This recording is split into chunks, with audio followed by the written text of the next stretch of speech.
नमस्कार। Dhirendra पुंडी news point में आप सभी का एक बार फिर से स्वागत है।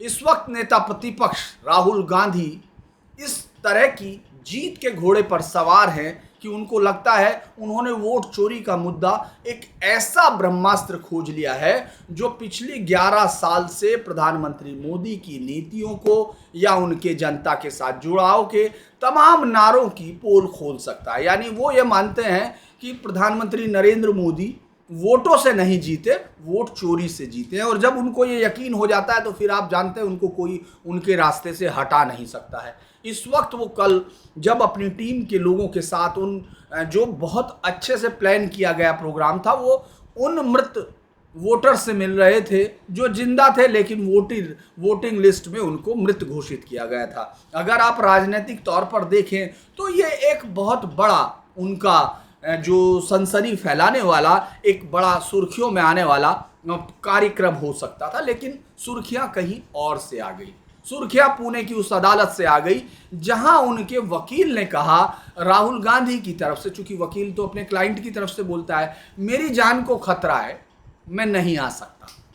अब वो मित्र उनसे मिल रहे थे, ये बड़ी खबर होनी थी कि अचानक तमाम जगह पर तो खबर ये आ गई कि मेरी जान को खतरा है, मैं नहीं आ सकता।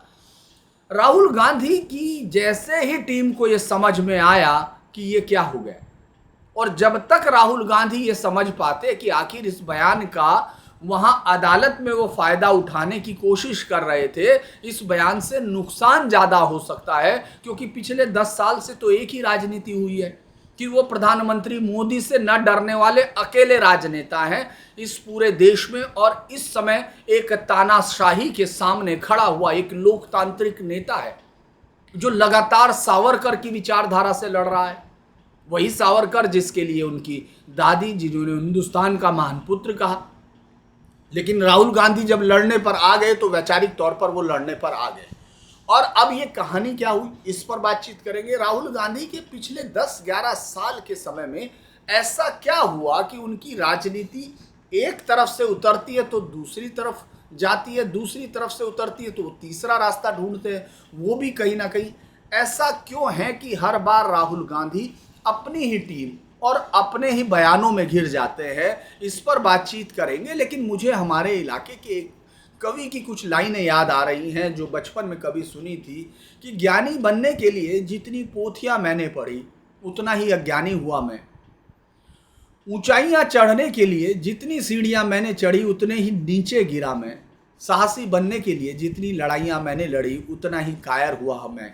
हे भगवान, ये मैंने क्या कर दिया, मुझे तो सीधे रास्ते जाना था। दरअसल राजनीति का एक जो रास्ता है वो सीधा होता है जब आप जनता के साथ संवाद करते हैं, जब आप जनता के सारे मुद्दों को उठाकर सामने लाते हैं और लगातार इस पर बने रहते हैं, तो जनता ये समझती है समय के साथ साथ कि किन मुद्दों को उसके इस नेता ने छुआ है, किसको नहीं। लेकिन राहुल गांधी कभी इतिहास के पन्नों से सावरकर साहब को ढूंढ लाते हैं और कभी वो प्रधानमंत्री मोदी के लिए दूसरे शब्दों का इस्तेमाल करने लगते हैं। फिर अचानक उनको लगता है कि ये दो वोटरों का मुद्दा वोट चोरी का मुद्दा है, कभी रफाइल आ जाता है। और जब वो इन सब के साथ, चूंकि उनकी टीम पूरी इस पर वैचारिक तौर पर साथ होगी, वो लड़ती होगी, इन सब पर मुझे लगता है डिस्कशन भी होता होगा, लेकिन जैसे ही अदालत में आती हैं, सुप्रीम कोर्ट से लेके हाई कोर्ट तक, उन पर तमाम मुद्दों की हवा निकलती हुई दिखने लगती है। कल अदालत से ये मामला आया, उधर तो सुप्रीम कोर्ट में एसआईआर के मुद्दे की पूरी हवा निकलती दिखी। जो प्रमाइसिस था, जो बेसिक प्रमाइसिस थे इस पूरे उसके विपक्ष के या इंडी गठबंधन या फिर राहुल गांधी जिस मुद्दे को हवा देने की कोशिश में थे, वो सुप्रीम कोर्ट में पूरी तरह से एक हवा का गुब्बारा भरा हुआ गुब्बारा निकला और जिसमें जरा सा पिन चुभा और वो फट गया। ये दिख रहा है। हालांकि आज अदालत उस पर जो फैसला देगी उसको और देखना होगा।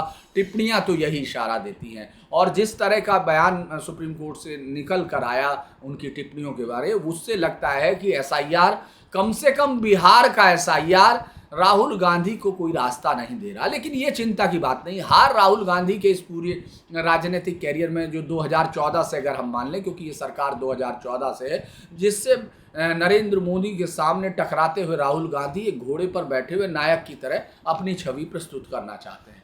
अब कल की पहले हम लोग घटना पर जाते हैं, कल के बाद फिर इस पर आगे आएंगे कि ये आखिर है क्या मामला। दरअसल जो एक पुणे की कोर्ट में राहुल गांधी का एक पुराना मामला चल रहा है, जिसमें उन्होंने बहुत साल पहले सावरकर को, चूंकि उनकी आदत है सावरकर को वो अब छोड़ना नहीं चाहते, उनको लगता है कि वो एक ऐसी विचारधारा से टकरा रहे हैं जो उनको बहुत ही ज़्यादा इस देश के उसके लिए जिम्मेदार है, यानी देश के बंटवारे के लिए वो जिम्मेदार है। इस देश के लिए 2017 में राहुल गांधी ने कांग्रेस के एक कार्यक्रम में कहा था, वीर सावरकर को उन्होंने टिप्पणियां की। इसके बाद उनके पोते ने, रणजीत सावरकर ने, उन पर मामला मानहानि का दर्ज कर दिया। और उसके बाद इस मामले में राहुल गांधी ने चूंकि माफी मांगने से मना कर दिया, तो वो प्रोग्राम चल रहा था, उस पर केस चल रहा था, तो अब उस पर उनको कोर्ट में जाना था। अब कोर्ट में कल जब उनकी पेशी थी, तो उनके वकील ने, जो उनके वकील थे मिलिंद पवार ने, कोर्ट में कहा कि कांग्रेस नेता की जान को खतरा है। और ये लिखित में उन्होंने कोर्ट में लिखित में सूचना देकर कहा। तो इसके तुरंत बाद बयान पर मीडिया में आ गया, तो एकदम तुरंत ये सवाल हुआ कि आखिर राहुल गांधी तो किसी से डरता नहीं है, तो उसको फिर अदालत में गया।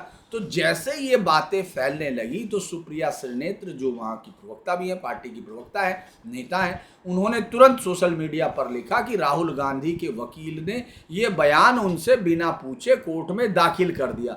उन्होंने पूछा, अपनी पोस्ट में बाकायदा किया कि वो इस बयान से राहुल को घोर असहमति है, इसलिए कल उनके वकील इस बयान को लिखित में वापस ले लेंगे। और इस पूरी चीज़ को अगर हम देखें कि उन्होंने भी, जो वकील है वो मिलिंद पवार, उन्होंने भी ये कहा कि साहब जो है ये बयान वापस ले लिया जाएगा। उन्होंने अपने क्लाइंट से बातचीत नहीं की। तो पहली तो बात यह है कि उन्होंने जो कोर्ट में कहा वो क्या कहा था। उन्होंने कोर्ट में कहा था कि साहब बीजेपी नेता आर.एन. बिट्टू ने राहुल को आतंकवादी कहा। आर.एन. बिट्टू कौन है, आर.एन. बिट्टू की क्या हैसियत है, और आतंकवादी कहने पर उन पर मुकदमा चल सकता था, उन पर केस दर्ज होता। और जबकि बीजेपी नेता तरविंदर मारवा ने खुली चुनौती दी थी कि साहब अगर वो सही व्यवहार नहीं करेंगे तो उनका अंजाम उनकी दादी जैसा होगा।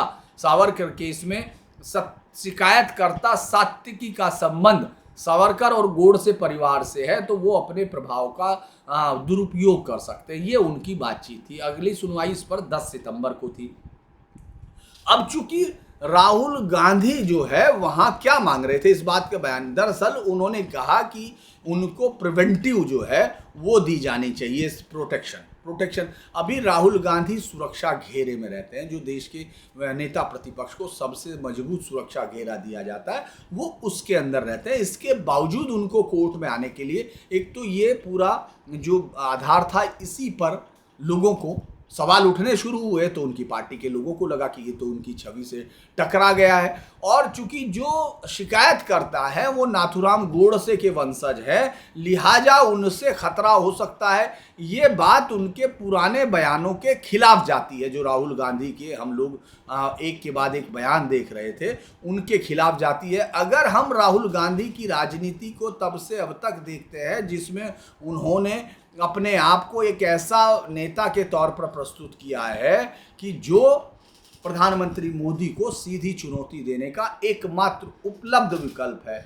उसमें अगर सिर्फ इसकी बात नहीं करें, वकील का तो खैर वो बयान है, उसमें ये कोई यकीन नहीं करेगा, न मैं न आप कर सकते हैं कि क्या कोई इतने हाई प्रोफाइल, और इस वक्त जबकि वो सबसे बड़ी लड़ाई सुप्रीम कोर्ट से लेके यहाँ तक लड़ रहे हो, तब कोई वकील बिना उनकी टीम से बातचीत किए, उनसे परामर्श लिए हुए, या उनकी ओर से कोई बयान दिया जा सकता है बिना उनके पढ़े, ये किसी को समझ में नहीं आता। दरअसल ये सिर्फ लड़ाई नैरेटिव्स की है। वो ये साबित करना चाह रहे थे। 2 मैसेज हो सकते हैं इसके, अगर हम देखें, वो या तो ये हो सकता है कि वो इस धमकी के साथ अपने लिए एक सहानुभूति, उनको लगता है कि एक ऐसा परिवार है जिसकी दादी का बलिदान हुआ देश के लिए, उसके पिता को, जो पूर्व प्रधानमंत्री, चूंकि वो प्रधानमंत्री थी उस वक्त श्रीमती इंदिरा गांधी, और उनके पिता पूर्व प्रधानमंत्री थे जब उनको आतंकियों ने मारा। तो ये उनको लगा कि ये एक ऐसा नरेटिव हो सकता है जो लगातार इस समय में एक और जनता को, उनके कार्यकर्ताओं को ताकत देगा। लेकिन जैसे ही उनको याद आया कि इससे पहले तो वो बयान दे चुके हैं कि हम मरने से नहीं डरते हैं, गांधी मरने से नहीं डरते हैं, तो तब क्या होगा। तो इसीलिए ये बयान लेने की बातचीत शुरू हुई। कुछ लोगों ने तो इसको ये तक कहा कि नहीं, राहुल गांधी, अब चूंकि उस समय तक उनके प्रवक्ता इस बात पर चढ़ चुके थे कि भाई राहुल गांधी को खतरा है, आप देखते नहीं सावरकर के ये सब चेले क्या क्या है। और वो जो प्रधानमंत्री पे, चूंकि जब नेता ऐसा बोलते हैं तो उनके कार्यकर्ताओं को और ज़्यादा अग्रेसिव में दिखना होता है, तो वो और भी टफ बोलते हैं। लेकिन तभी ये सुप्रिया श्रीनेत का ट्वीट आ गया। अब उनको ये समझ में नहीं आया कि लाइन कौन सी लेनी है, तो एक नई चीज़ शुरू हुई। उन्होंने कहा कि साहब ये जो है ये ध्यान भटकाना चाहते हैं प्रधानमंत्री मोदी को, या उसको सबको एक स्ट्रेटजी में फंसाना चाहते हैं ताकि इसका राजनीतिक लाभ हो। कांग्रेस को जो हिंदुत्व की राजनीति के विरोध का जो टैग लिखना पड़ रहा है, वो इसको ये बताना चाहती है कि वो इसलिए भी खतरनाक है, वो राहुल गांधी जैसे नेता को धमकी दे रही है।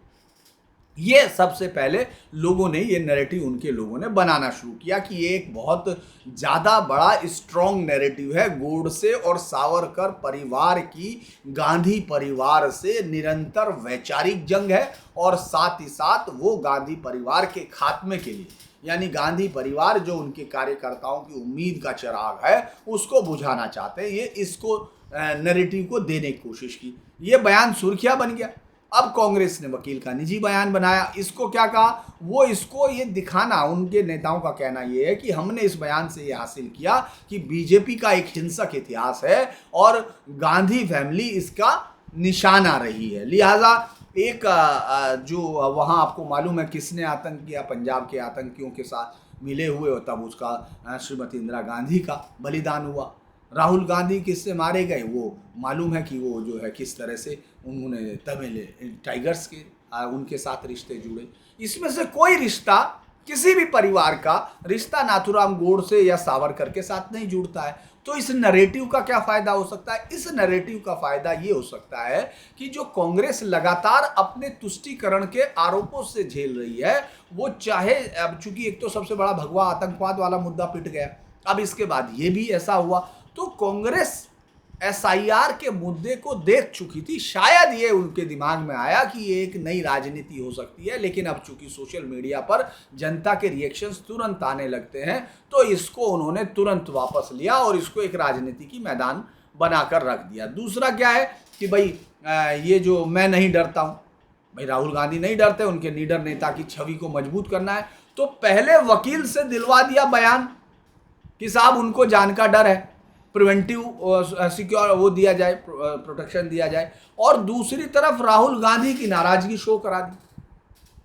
यानी एक छोटे से वकील की वो चली गई, एक भाई वहाँ पुणे की प्रैक्टिस करने वाले वकील की अगर थोड़ी बहुत प्रतिष्ठा अगर चली गई कि अपनी मर्जी से, क्योंकि ये तो वकालत का तकाजा और नियम दोनों नहीं कहते कि कोई वकील अपनी मर्जी से बिना उसके साइन कराए कैसे वो फाइल कर सकता है कि भाई ये उनकी तरफ से आया है। तो ये जो है, अगर किसी एक वकील को जाना भी हुआ तो इससे राहुल गांधी की जो लीडर बनने की छवि है वो तो बनी रहेगी, क्योंकि वो तो भाई डरते नहीं, इसीलिए उन्होंने तुरंत अपने वकील को कहा।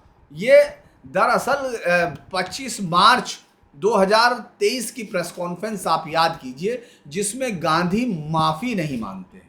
उन्होंने, राहुल गांधी ने कहा था मेरा नाम सावरकर नहीं है और मेरा नाम गांधी है, गांधी किसी से माफ़ी नहीं मांगता। ये पूरी लड़ाई को सावरकर बनाम गांधी साबित करना चाह रहे थे कि भाई वो उनके साथ विचारधारा की लड़ाई है, और महात्मा गांधी की लिगेसी को राहुल गांधी इस वक्त अपने कंधों पर लेकर चल रहे हैं। तो ये विचारधारा की लड़ाई है, ये कोई राजनीतिक लड़ाई नहीं है।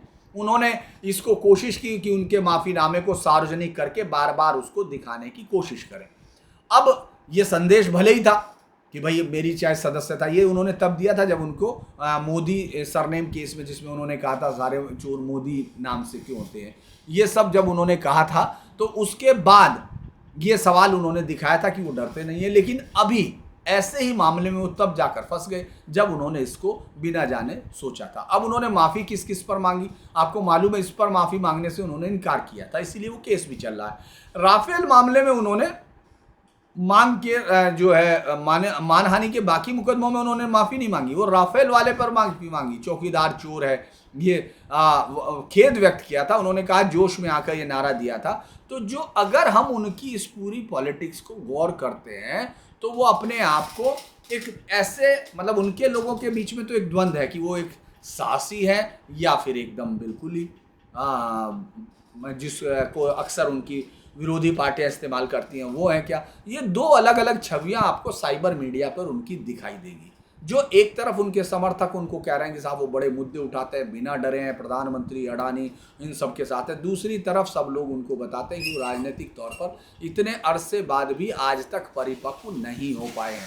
तो ये जो भारत यात्रा के बाद एक नैरेटिव गढ़ा गया था, जिसमें आपने देखा होगा टी शर्ट पहने हुए, मौसम से बिल्कुल बेलौस, किसी भी तरह से एक ऐसा शख्स जो चुनौतियों से टकराता है, मौसम से भी टकराता है और अपने समर्थकों के साथ खड़ा रहता है, ये एक लड़ाई उन्होंने इस पूरे उसमें दिखाई दी थी। तो इसमें उन्होंने मोहब्बत का, नफरत का, ये सारी चीज़ें, संविधान, ये सबको उन्होंने गाया था। लेकिन इस नैरेटिव को बहुत दिन तक हमने सरवाइव होते नहीं देखा। 2024 के चुनाव में एक कन्फ्यूज़न और जातीय विषमताओं का फिर से एक विस्फोट होना था। यानी आपको देखा होगा कि जो सबसे ज़्यादा मजबूत वोट बैंक था बीजेपी का, अपर कास्ट या राजपूत वोट, इधर यूपी से लेके राजस्थान तक अलग अलग उसके वोट बैंक अलग अलग कारणों से जातिगत, चूँकि एक लंबे समय से थी, तो मुझे लगता है कि वो भी एक बड़ा कारण था। और उसका विरोध उसमें राहुल गांधी को लगा कि आज संविधान की लड़ाई और ये कन्फ्यूज़न से ये जीता जा सकता है। तो ये जो लड़ाई है ये फिर कन्फ्यूज़न की है। लेकिन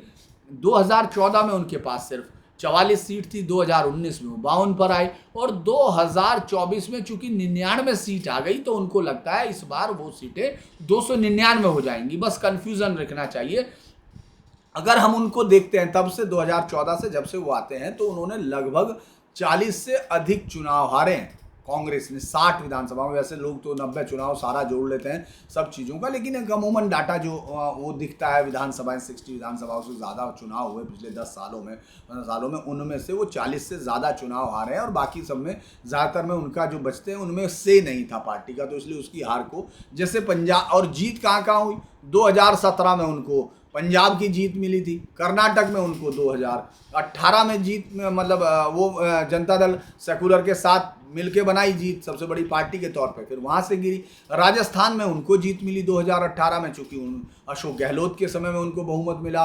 कांग्रेस को मध्य प्रदेश में 2018 में लगा कि भाई उनको बहुमत है, कमलनाथ की सरकार बना दी, वहाँ से चले गए। इसके बाद अगर छत्तीसगढ़ में है तो 2018 की जीत है, कर्नाटक में उन्होंने एक जीत 2023 में हासिल की। इसके अलावा तेलंगाना की एक और जीत जोड़िए, इसके अलावा उनके जो पूरे उसमें है वो हार ही हार है। अब इसी सब को लेकर वो चाहते हैं कि एक ऐसा नरेटिव तैयार किया जाए जो एक ऐसे साहसी नेता का हो, लेकिन इस पूरे मामले में तो ऐसा लगता है जैसे उनकी टीम एक के बाद एक गूफ अप करती जा रही है। और अभी तो कई सारे मामले हैं, अभी तो राहुल गांधी के खिलाफ लखनऊ में है, अहमदाबाद में है, रांची में है, इन सब मामलों में है।